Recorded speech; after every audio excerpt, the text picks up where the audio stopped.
Hello. Passive income generate பண்ணுறதுக்கு stock photography யூஸ்ஃபுல்லாக இருக்குமா? இல்ல அதுலேருந்து வர ஏர்னிங்ஸ வச்சு நம்ம டே டு டே லைஃப்ப வந்து சர்வே பண்ண முடியுமா? அப்படின்றத இந்த வீடியோல பார்ப்போம். வீடியோவ ஸ்கிப் பண்ணாம ஃபுல்லா பாருங்க. Welcome to gate to photography.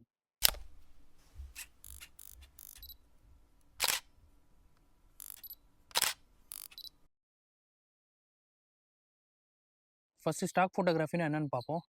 Photographers அவங்க எடுக்கிற ஃபோட்டோஸ், வீடியோஸு இல்லைனா கிரியேட் பண்ணுற இல்லஸ்ட்ரேஷன்ஸை வந்து ஆன்லைன் பிளாட்ஃபார்மில் அப்லோட் பண்ணுவாங்க. Like Shutterstock, Adobe stock, iStock, அப்புறம் ட்ரீம்ஸ் டைம், டெபாசிட் ஃபோட்டோ இந்த மாதிரி நிறைய பிளாட்ஃபார்ம்ஸ் இருக்குது. அதில் அப்லோட் பண்ணுவாங்க. அப்லோட் பண்ணதுக்கப்புறம் என்ன ஆகும்னா, சில பிஸ்னஸஸ், சில டிசைனர்ஸு, இல்லை கண்டென்ட் கிரியேட்டர்ஸ் வந்து அதை டவுன்லோட் பண்ணும்போது, அதாவது பர்ச்சேஸ் பண்ணும்போது, அதை அப்லோட் பண்ண ஃபோட்டோகிராஃபர்ஸ்க்கு வந்து ஒரு ஒரு சின்ன அமௌண்ட் வந்து ஏர்னிங்ஸாக போகும். ஸோ இதுதான் வந்து ஸ்டாக் ஃபோட்டோகிராஃபியோடைய மெயின் கான்செப்ட். நான் எப்படி ஸ்டார்ட் பண்ணேன் அப்படின்றத பார்ப்போம். நான் வந்து ஃபஸ்ட்டு ஸ்டார்ட் பண்ணும்போது இது ஒரு பேசிவ் இன்கம் அப்படின்னு நினச்சி தான் ஸ்டார்ட் பண்ணேன். ஸோ போக போக தான் தெரிஞ்சுது அது உண்மை கிடையாது. ஸோ பேசிவ் இன்கம்னா என்னன்னா, நம்ம ஒன் டைம் ஏதாவது இன்வெஸ்ட் பண்ணிட்டோம், இல்லை ஏதோ ஒரு ப்ராடக்ட் பில்ட் பண்ணிட்டோம்னா, அதுலேருந்து ஒர்க் பண்ணலனா கூட இன்கம் ஜென்ரேட் பண்ணணும். ஸோ அதுதான் வந்து பேசிவ் இன்கம். ஆனால் ஸ்டாக் ஃபோட்டோகிராஃபி பொறுத்த வரைக்கும் அப்படி இல்லை.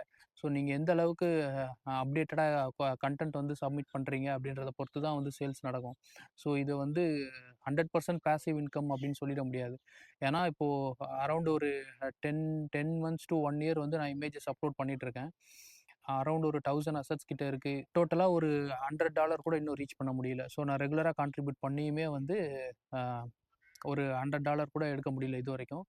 ஸோ அதுக்கு மட்டும் இல்லாமல் இது பேசிவ்னா நான் ஜஸ்ட் ஒரு ஒன் டைம் ஒர்க் பண்ணிவிட்டு அதுக்கப்புறம் இன்கம் ஜென்ரேட் பண்ணணும் அப்படின்னு நினச்சா அது அப்படி கிடையாது. ஸோ ரெகுலராக வந்து எந்த அளவுக்கு நம்ம ஆக்டிவாக ஒரு ஒர்க் பண்ணுறோமோ அதே அளவுக்கு இதை வந்து ஃபோக்கஸ் பண்ணி கான்சன்ட்ரேட் பண்ணால் மட்டும்தான் இதில் வந்து இன்கம் வந்து ஜென்ரேட் பண்ண முடியும்.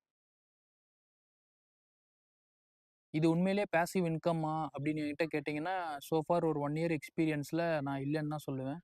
ஏன்னா ரொம்பவே ஆக்டிவாக நம்ம வந்து இதில் பார்ட்டிசிபேட் பண்ணணும்.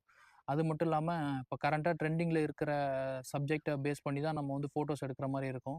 கரண்ட் இல்லை அப்கமிங் ஃபெஸ்டிவல்ஸ் பேஸ் பண்ண ஃபோட்டோஸ், இந்த மாதிரியான ஃபோட்டோஸ் தான் வந்து அதிகமாக டவுன்லோட் ஆகும். ஏதாவது ரேர் கேசஸில் தான் ஆல்ரெடி நம்ம போட்டு வச்சிருக்கிற இமேஜஸ் வந்து டவுன்லோட் ஆகும். அதுவும் வந்து ரொம்பவே ஆக்டிவாக இருக்கிற யூசர்ஸ்க்கு மட்டும்தான் ப்ரியாரிட்டி கொடுக்குற மாதிரி அல்காரிதம் இருக்கும்னு நான் கெஸ் பண்ணுறேன். ஸோ மேபி இதை வந்து ஒரு பார்ஷியலாக பேசிவ் இன்கம் அப்படின்னு வேணால் சொல்லலாம். ஸோ கம்ப்ளீட்டாக இது வந்து பேசிவ்னு சொல்ல முடியாது. நம்ம எந்த அளவுக்கு ஆக்டிவாக இருக்கமோ அந்த அளவுக்கு தான் அதில் வந்து டவுன்லோட்ஸ் நடக்கும். அது மட்டும் இல்லாமல் ஒரு huge volume of high quality image or videos வந்து அதுக்கு வந்து தேவைப்படுது ரெகுலராக டவுன்லோட்ஸ் நடக்கிறதுக்கு, எந்த ஸ்டாக் பிளாட்ஃபார்மாக இருந்தாலும் சரி. ஸோ இதுதான் நான் அப்சர்வ் பண்ணது இது வரைக்கும். அஸ் அ பிகினராக என்ன பண்ணலான்னா, கிளியர் அண்ட் குவாலிட்டி பிக்சர் வந்து நம்ம எடுக்கலாம்.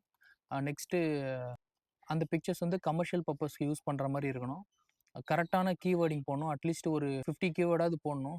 அதை பற்றின ஒரு வீடியோ கூட ரெடி பண்ணியிருக்கேன். அந்த வீடியோ வேணா லிங்க் கொடுக்குறேன், செக் பண்ணிங்க. ஃபைனலாக வந்து பேஷன்ஸ் ரொம்பவே முக்கியம். ஸோ என்னெல்லாம் ரெடி பண்ணாலும் அது டவுன்லோட் ஆகிறதுக்கு, விசிபிலிட்டி வர்றதுக்கு ஒரு ஒரு டைம் எடுக்கும். ஸோ அந்த டைம் வரைக்கும் நம்ம வெயிட் பண்ணி தான் ஆகணும். வேறு வழியே கிடையாது. இந்த வீடியோ உங்களுக்கு யூஸ்ஃபுல்லாக இருக்கும்னு நம்புறேன். நெக்ஸ்ட் ஒரு யூஸ்ஃபுல்லான வீடியோவில் பார்ப்போம். பை. மறக்காம சப்ஸ்கிரைப் பண்ணிக்கோங்க.